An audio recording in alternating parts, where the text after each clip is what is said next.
Hello everybody, if you are new in band and you're wondering about what instruments we have available in band and how to try out instruments, then keep watching this video.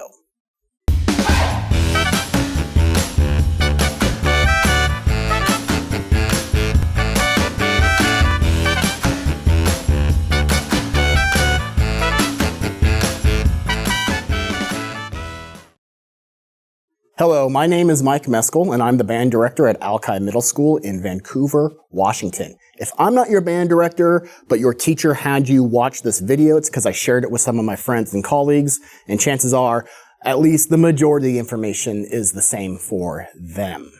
Today, we are talking about how you will select your instruments and what instruments are available for beginners at Alki Middle School for our band program. There are a few ways to try out instruments, and a few of you might have already tried out some instruments, and you might already know what you want. And if that describes you, that's awesome. That's awesome. But the majority of kids haven't selected their instruments yet, and that's totally okay if you're not sure yet. We'll pick instruments pretty quickly in the first week or so of class, week to 2 weeks of class, because we want to get things going. But I kind of anticipate every year that it's normal that there's a handful of people who are either on the fence about what instrument they're going to play, or they have no idea yet, and that's totally fine. So here's the ways that you can pick out an instrument. First off, we're going to start in school, and we're going to be talking about the different instruments that are available. We'll probably do that the first week or so of class. And even if you already know about the different instruments, this is still a good idea to review and get some new information. I will also do my best to have some instruments for kids to try out. If you're wanting to try out an instrument class, we can do that. Bear in mind, we literally will have dozens of kids in the classroom, and there's one of me. And I have to sanitize the instrument in between each use, so that sometimes gets a bit slow. But I will do my best to go through if anybody who hasn't had the opportunity yet to try out instruments, or if they're wanting to, there's two that they're pretty sure that they want to do, I'll let them try those out so they can help select in class. You can always go to a local music store to try out instruments. We have two reputable music stores in the Vancouver area that I recommend. They're both family-owned businesses. The first one is kind of on the east side of town. That's Becox Music. That's off of 164th. There's a movie theater right by there, and there's like a Carl's Jr. right by there, if that rings a bell. And Cascade Athletic Club is right next to it. There's also Music World, which is also a family-owned business. They have two locations for Music World. One is in Battleground, but the one that's probably the most convenient for my students is the Hazeldale location, which is off of 78th in the Hazeldale area, over by the Safeway that's off of 78th, kind of behind the Panda Express, and Crumble Cookie is right by there. So that kind of gives you an idea of where it is. Both of those businesses have a good track record of dealing with families and treating people right, and have competitive prices and will take care. So you can actually go in and you can say, hey, I'm a beginner at Alki Middle School and I'm interested in trying out some instruments, and they will be able to set you up and try some out. You are not obligated to rent one from them. If you try it out, you can totally try it out, go home, sleep on it, think on it. There might be some other ways that you're trying to get instruments, but that is definitely a service that they offer for free. And finally, some years I have an instrument rental night early in the school year, and this might vary based on availability and scheduling. I'm making this current video in late August of 2023, and I'm still working out the details of seeing if I can get one of those. Hopefully I can. But some years I like to try to get an instrument rental night where you can actually come in and try out a variety of instruments after school or in the early evening, because we'll have a few people from the music store there helping you try those out. And if you want to, you could always right from there they'll have it so you can set up and take an instrument home right there if you're interested. Okay, so the main question I get every year from families is, what instruments can we play in beginning band? So I start students on 5 different instruments. And ideally we have a blend of a sort of a balance of instruments. We don't want too many of one and like none of the other, but I'll be honest, if an instrument calls to you and it's something that really moves you and you're interested in playing it, I'm not gonna say, no, you can't play that because we have too many students. But in a perfect world, we have a nice balance. So the reason for picking these instruments, why we have 5 specific ones, it isn't some arbitrary reason that I came up with. There's some differing views among band directors, but a big school of thought is starting kids on, sometimes they call it the Big 4. You notice I do 5. I actually added one a few years ago, and I'm having some success with that, and that's something I'm gonna continue going with here at Alki Middle School. The first instrument is the flute. It is a woodwind instrument. It's in the woodwind family. I know it's made of metal, usually. Most of them are made of metal, but it's still a woodwind instrument. You actually create sound by blowing across the head joint. You actually focus your air into an airstream. It goes across here, and you change the length of the instrument by pressing down a different combination of fingers to make the pitch higher or lower. Flutes are a higher pitched instrument. They generally are a bit quieter than the other instruments, especially the brass instruments, but they tend to have nice, pretty, sort of flowing melodies, and they're a very important instrument in our band program. The next instrument that we have to pick from is also a woodwind instrument. It's called the clarinet. The clarinet has a mouthpiece, and you have a reed, this little piece of wood here that goes onto the mouthpiece, and the player actually places it into their mouth and wraps their lips around it in a certain way that we call an embouchure, and blows the air right at the tip of the reed, and then the reed will vibrate, creating noise. And then you change the pitch of the instrument by playing different combinations of fingers to make it shorter or longer. Just like the flute uses different combinations to make it shorter or longer, so does the clarinet. The clarinet can play bright, high soaring notes, but it also has this really cool, rich, lower range or lower kind of mid range. And so it's kind of it's a pretty flexible instrument, and has a wide variety of sounds you can get from it.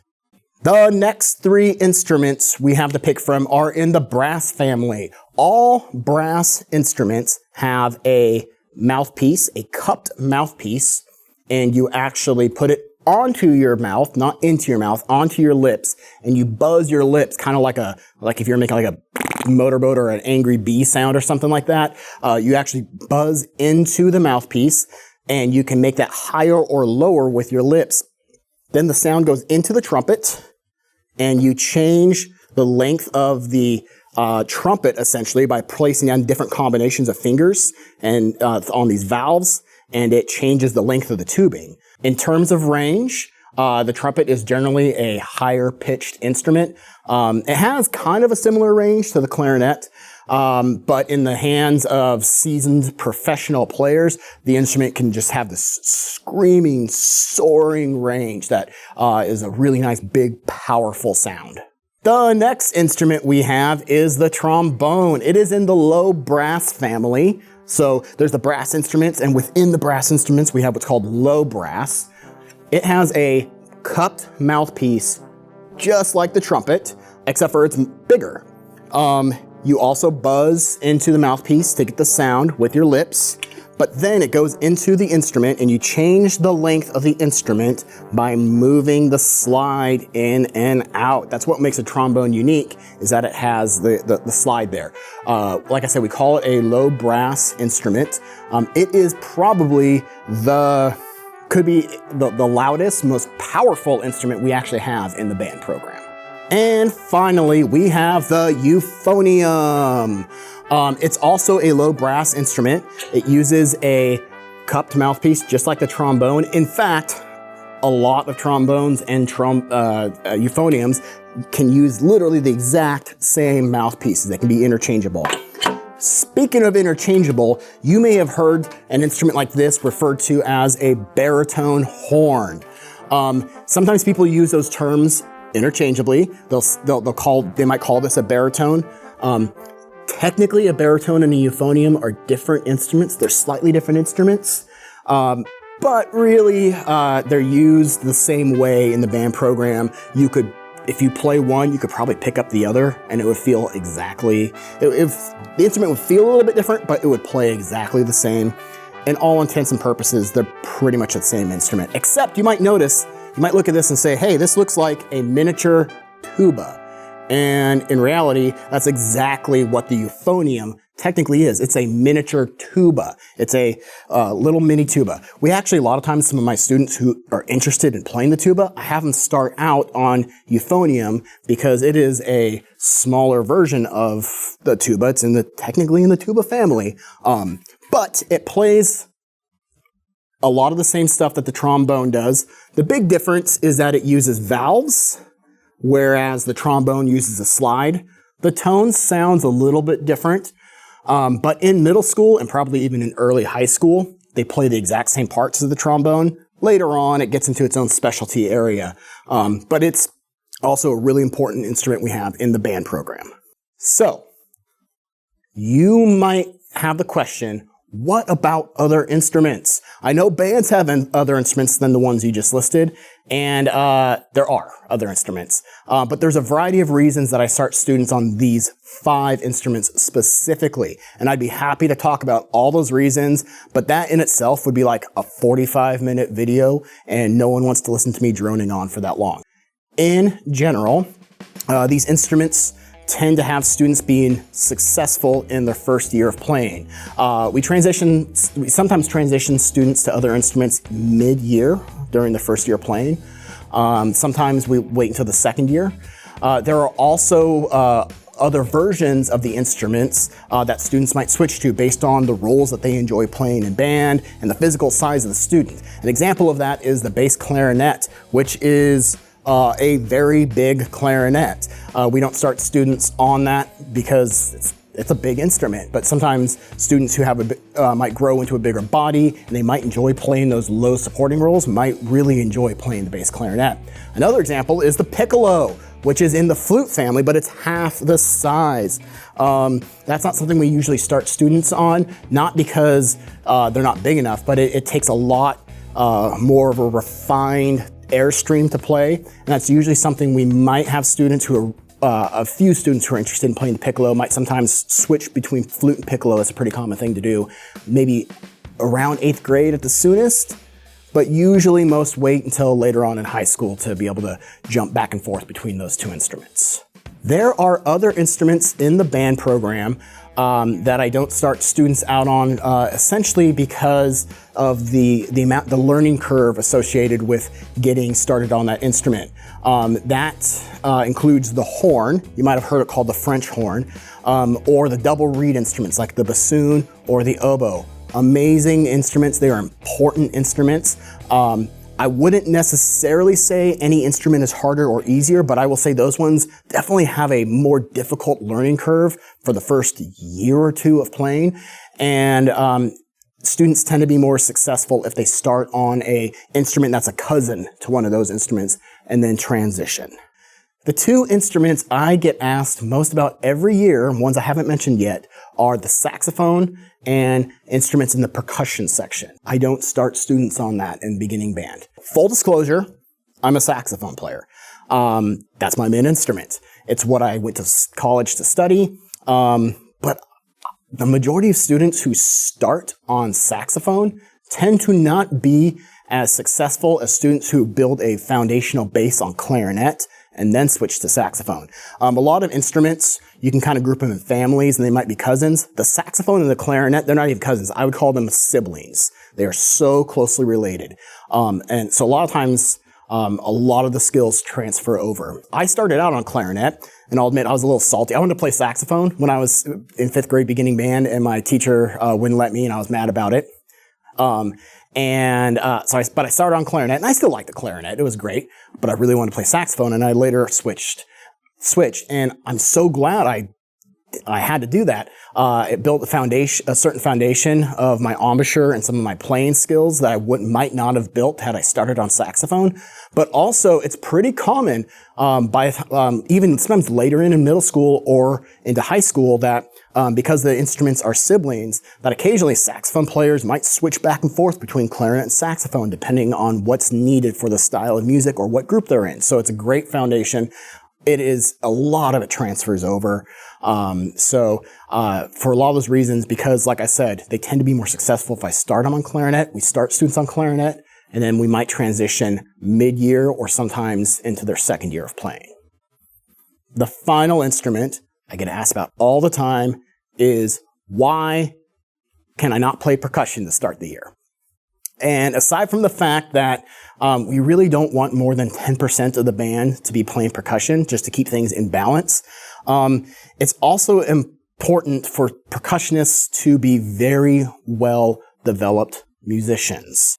Playing percussion is a lot more than just banging on a drum. They need to be good, some of the best readers of music notation in the band. They need to have a strong sense of pulse and time, and they need to have a physical coordination that, honestly, not everybody has. Additionally, it's important for them to be successful with the least amount of supervision, because they're in the back of the room and they actually get a lot less direct supervision. They need to have good problem-solving skills by themselves. They need to be self-starters. They need to be able to know what to do without anybody telling them what to do. And in my experience, the majority of kids who want to play percussion, they raise their hand. I want to play, say, I want to play drums. The majority of them actually tend to not be successful at playing drums if they just start out on percussion. So we teach them first on foundational skills on reading, on notation, on pulse, and then I usually do a test to see which ones who might be successful. So there's a process that we go through, including a rhythm test and a dexterity test, because what we don't want to do is put a kid back in percussion because they want to play and they think it'll be cool, but then they struggle because they just don't have the physical coordination and dexterity, and then they end up hating it. And I don't want that for anybody. Also, a lot of times I get kids who, beginning of the year, beginners, they're like, oh, I want to play drums. And I have them start on a different instrument, at least for the first half of the year. And then I would say a good half of those kids, fall in love with the instrument that they're playing. And then when it comes time that I say, hey, we might transition to some students to percussion, they say, hey, that's cool, but I kind of really starting to really like this instrument. Just know that starting on another instrument is not the end of everything, and you can totally enjoy, have fun being in band, and also we have the option to switch later for a limited number of students. Now, I do make a few exceptions to starting people on, this whole 5 instruments method. And that is if students might have sufficient experience before they come into band, which is often not the case.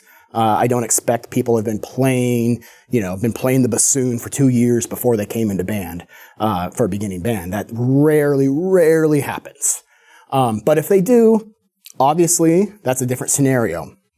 Another situation might be different is if someone is studying private lessons on piano, and they have really good reading skills. They're very well developed musicians. They have a strong sense of pulse and time. They have, they can have both their hands doing 2 different things, and they show the character aptitude to be successful at percussion. Occasionally, I might start them earlier on percussion, but that's the exception. That's not the norm.